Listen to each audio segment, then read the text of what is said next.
Chicken pakodi వేసుకున్నాము. దానికి 1/2 kg chicken, అల్లం వెల్లిపాయ, కారం పొడి, ఉప్పు, కార్న్ఫ్లవర్ పిండి, కొంచెం శనగపిండి, ఫుడ్ కలర్, నిమ్మకాయ, కల్లేపాకు, 1/2 kg చికెన్ వేసుకున్నాము.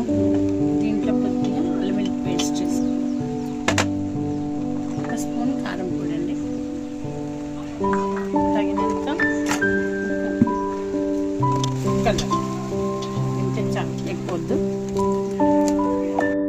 కార్న్ఫ్లవర్ పిండి అండి, మనకి ఎంత సరిపోతుందో అంతే చాలు. ఇంకా నిమ్మరసం ఇలా బాగా కలుపుకుంటే ఇది మంచిగా కలిసిపోతుంది. దీన్ని మనం ఒక 2 నిమిషాలు పక్కన పెట్టుకొని ఆయిల్ వేడైనాక వేసేస్తాం. మీట్ ఎక్కిందండి.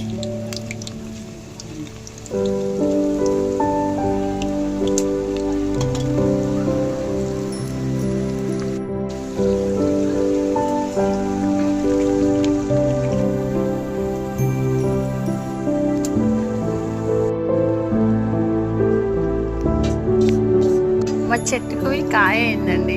ఇది సీతాఫలం అని మా ఆయన అంటుండు, రామఫలం అని మా బాబు అంటుండు. ఇదేదో మీరు చెప్పండి, నాకు తెలిసే కామెంట్ చేయండి ప్లీజ్. ఒక లైక్ చేయండి, షేర్ చేయండి.